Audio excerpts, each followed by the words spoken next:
What's up, my fellow brother bears? I'm your host, Buddha Bear, And I'm your co-host, Black Bear. and welcome to The Anime Den.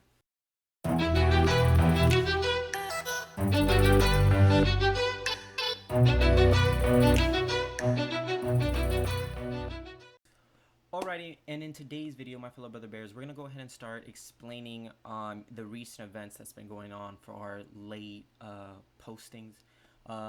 Lately, we've been having an extremely big issue in posting our anime reactions. They have just been getting copyright claimed up the yin yang, and we've tried as much as we possibly can with our free version of DaVinci Resolve to make it to transform it as much as possible to the point where you guys could still enjoy it and to where they can't get copyright claimed. It hasn't been working. Both me and Buddha Bear have tried almost about everything from the cropping to the opacity to the voices to to even changing almost everything and adding stuff, but just nothing has been working. And at this point, it's been since the release of ReZero episode 1 till now, and we've just have been super unlucky.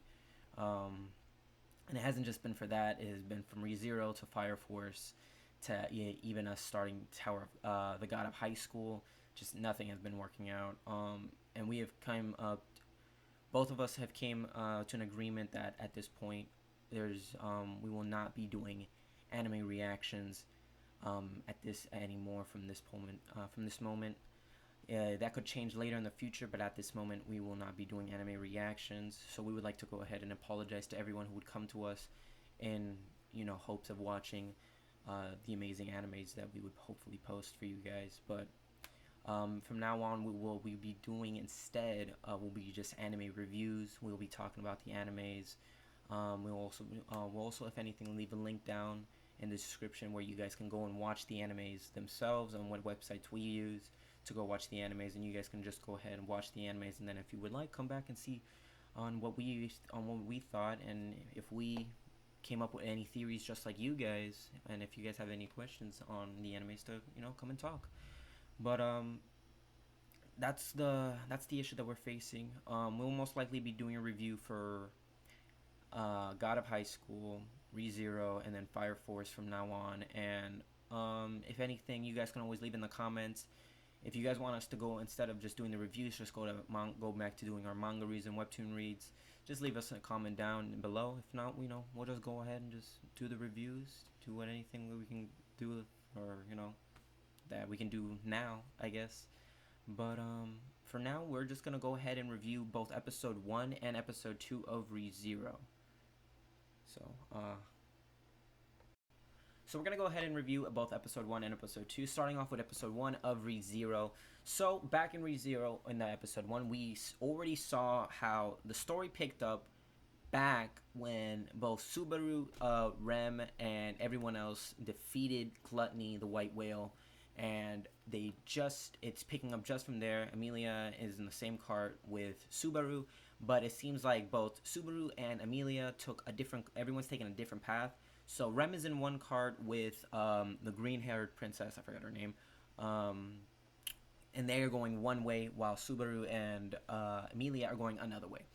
At that point, Rem and the green-haired princess are attacked by two of the archbishops that me and both Black Bear came up with, but our theories were correct upon on who they were. We were able to identify who they were before they even appeared, which was both the Archbishop of Gluttony and the Archbishop of Greed. Sadly, I don't remember either of their names. The white-haired guy was Lai, I think. Bai or I thought it started with a Regime. Wasn't it with an R? Reginald. Wasn't it Reginald? And then the Gluttony one was the L. Yeah, the Gluttony was Lai, and then Lai and Reginald, who were the archbishops of both Greed and Gluttony. Rem and the princess began their attack with them, but we obviously, if you guys have already seen the anime, you already saw that it was almost a one-sided battle. Rem and everyone else there were eliminated, but not in death. We also found out that Greed has a power to either almost negate all magic, as well as using a force push magic, almost as if he was sending out an invisible wind attack. Not like Betelgeuse, who had invisible hands, but almost an invisible wind instead. So he was able to just annihilate everyone, and he was also able to stop all of Rem's ice magic. On the other hand, Lai, who looks like an expert with dual wielding swords, has a special ability, as we saw, which allows him to eat the existence of a person by eating their memories.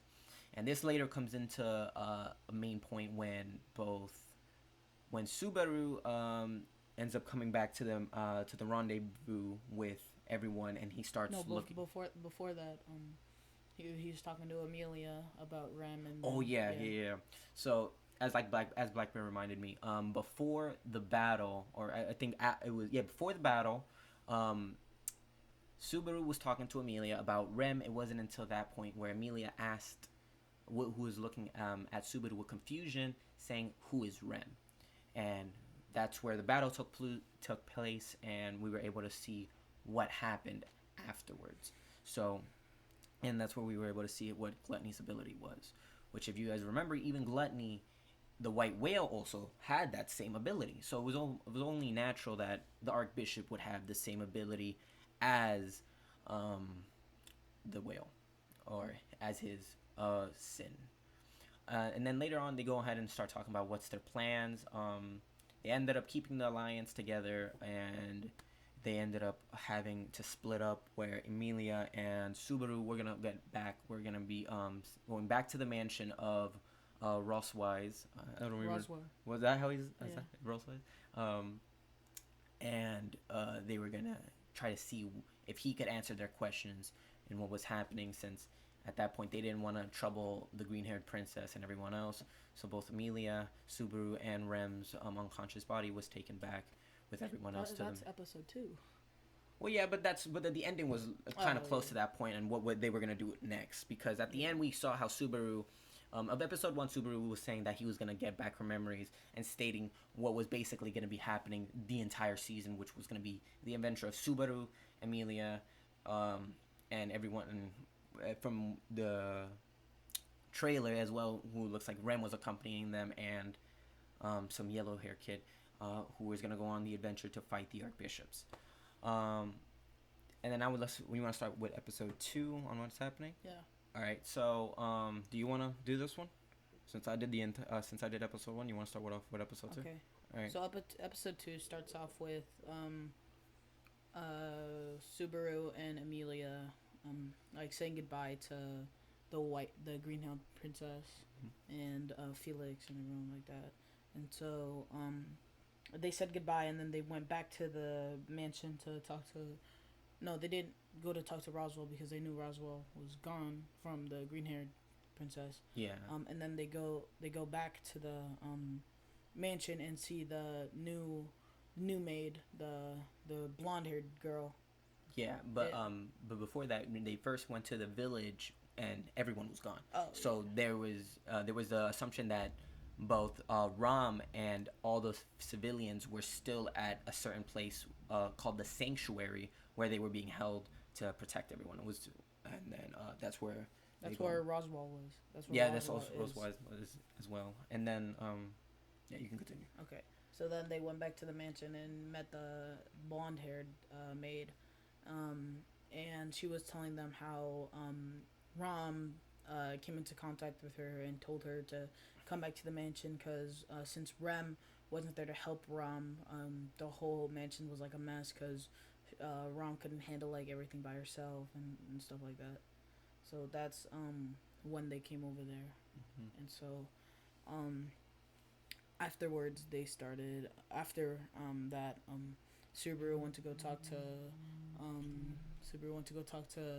Beatrice, yeah. And then Beatrice started sorry about that, guys.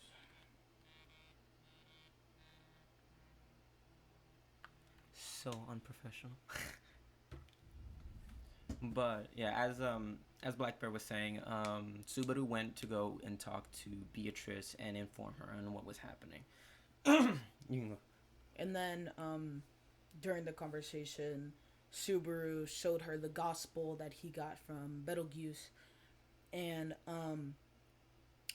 Beatrice was surprised that he had it. And when Subaru told her that he killed Betelgeuse, she she said like that. Now you've left me behind too, Geuse. So now we're kind of speculating that she knew Betelgeuse. Yeah, we were. This is kind of the craziest part because Beatrice, and this is where we're gonna kind of go off from review to theory in a second. We started to think that. Well, I started to think that Beatrice not only could have been an archbishop, but she herself could possibly have been in contact with the archbishops because first off it was the reaction she gave when Subaru showed her the gospel, and the reaction that she knew who Sloth was and Geas, and the fact that she knew about his witch factor ability, which was something she mentioned after she asked Subaru what happened to Sloth's witch factor, which we ourselves don't. They didn't go ahead and explain what the witch factor was. My idea was the witch factor was the powers. Yeah. What happened to the powers of Betelgeuse? Was someone else chosen, or did something else happen? And she doesn't go ahead and explain to Subaru what it was, but it was the reaction she gave off of, now you left me, and she started getting in a real emotional state, starting to get very talkative, more talkative than she was usually, and she started to have like a sad state, and Subaru could have told as well because as Subaru was explaining this, she gets upset, telling Subaru that I am not a tool for you all to use, and blasts him off. So that's where my idea came off, where she was with Geas, or Betelgeuse in the witch, the archbishops. She was with the witches before, and she most likely was being either used by the archbishops, or she was an archbishop like Geas, and something happened which corrupted Betelgeuse and had her leave the witch factor to run away, and is why she's always in the library. The witch is cool. Which is what? Not the witch factor. The witch is cool. Oh, the witch is cult. My bad. The witch is cult.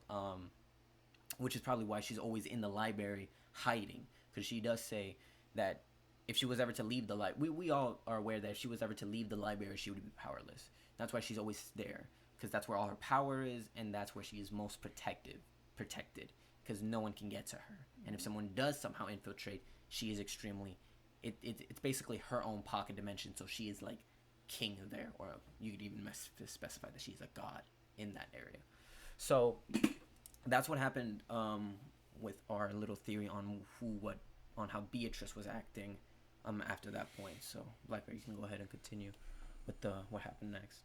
Okay, what happened next was so Beatrice told Subaru. Well, Subaru asked Beatrice how to get to the sanctuary, and Beatrice said that. Did she say she wouldn't tell him, or that? Yeah, she wasn't gonna tell him because she didn't want to be like a tool to use. But she did say that the new maid, the blonde-haired girl, can lead them there. Yeah, to the sanctuary, where Subaru would find all his answers there. Yeah. And then that's where the witch and everyone in the next 2 days, they go ahead and before Subaru and Amelia go on the trip to the forest to get to the sanctuary, is given the maid gives Amelia a blue pendant, saying that this is one of the main things that you in order for you to get past the protective wall or the protective barrier to get into the sanctuary. She also did warn them of a person to stay away from, or to be I don't think it was to stay away from, but to be like extremely cautious. Yeah, which was Garfield. Yeah, Garfield. Yeah, Garfield was the name of the person. Who that is, we're not sure. I started to specify that Garfield was the blonde boy, but it would be strange for her to. Yeah, because like that looked like her said, little brother. She said that Roswell wanted Roswell was meeting with him. With Yeah, Garfield, so it'd kind of be like, it'd be why would he weird. be meeting with an archbishop? True, true. But that's where we were going ahead and saying that, Yeah. Roswell was also an archbishop of lust. No, maybe.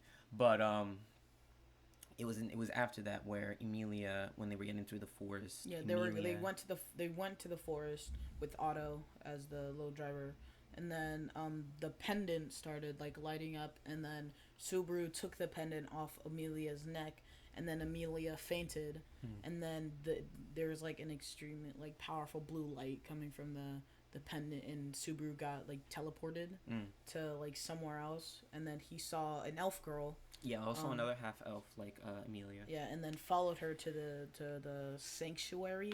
We're not sure if it's the sanctuary or not. Yeah, it looks like it though. It looks Yeah. like something that Yeah, and would then possibly be as Subaru was walking, he heard a familiar voice. he heard Echidna's voice, the sin of greed, and he got teleported to the field, as in the first trailer.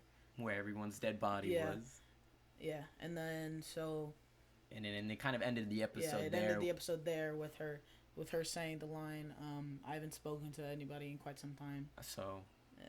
and Until then the that's where episode she just goes and ended. introduces herself. Yeah. And then that's where they end episode 2.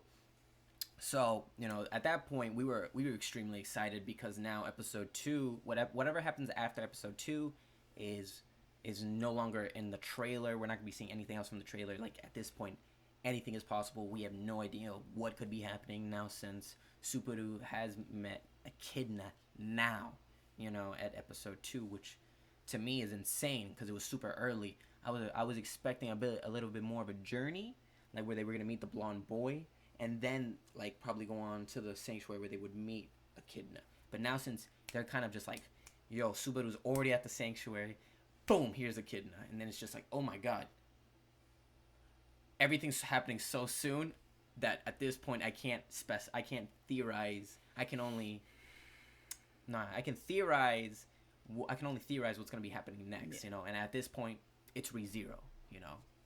Anything is possible.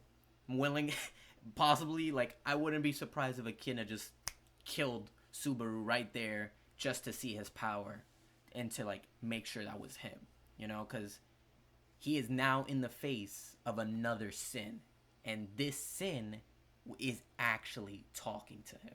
So, will Echidna explain to Subaru his powers? Will she be explaining all about the sin, all about the witch factors, why Subaru has his power? You know what I think she's gonna say? What? Like why he has the smell of Satella. Satella. Why he has the smell of Satella. And then we don't even know how the sins react to each other. So it's possible now that he mentioned that. Is Echidna Because Gluttony, the white Gluttony, whale, yeah. was attracted to Subaru. Yeah, he also Yeah. was. That's a good specimen. Yeah, that was a good one. But now the only thing I'm wondering is Echidna and Satella, are they on each other's good side, or are they on each other's bad side? Will Echidna because for some reason the white whale, when Subaru went to go talk to his power, use his power, the white whale went after Subaru to kill him. Yeah. So is it possible that the sins are trying to kill each other if they all met? Or what is happening in that kind of state? Will Echidna try to use Subaru to find Satella and kill her? They killed the lion sin of pride. No.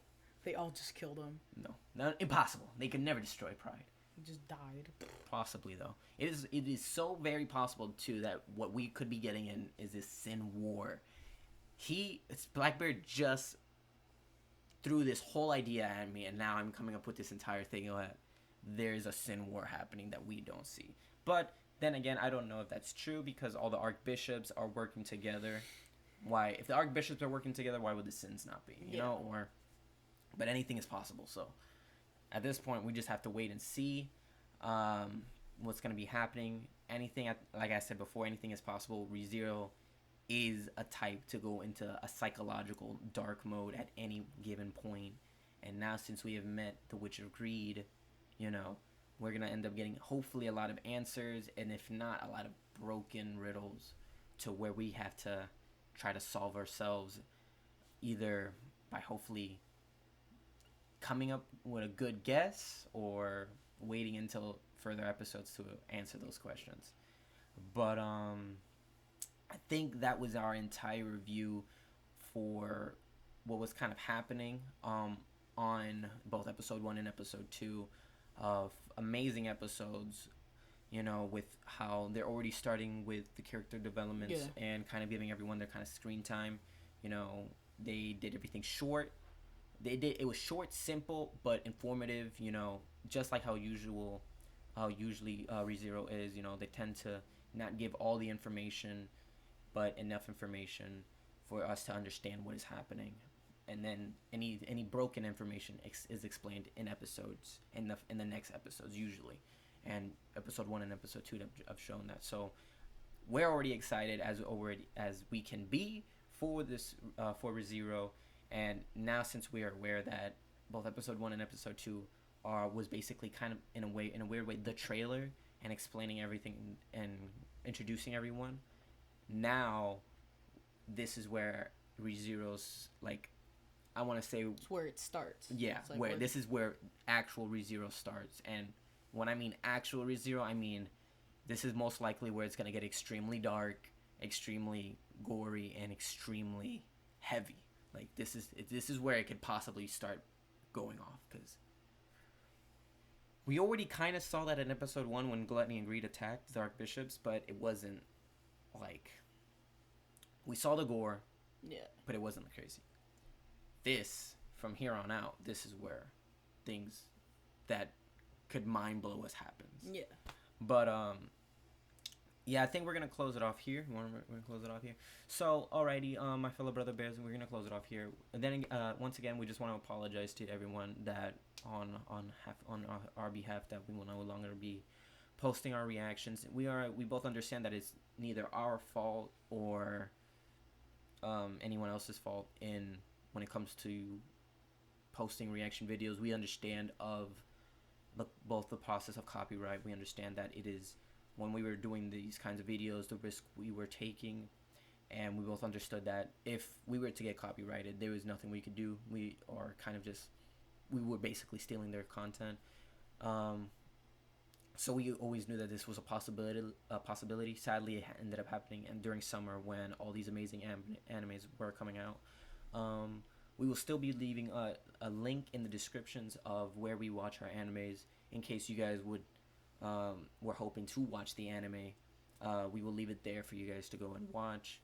And we will be continuing this little trend for as long as we can until the day ends, I guess, or until we get bored and want to do something new.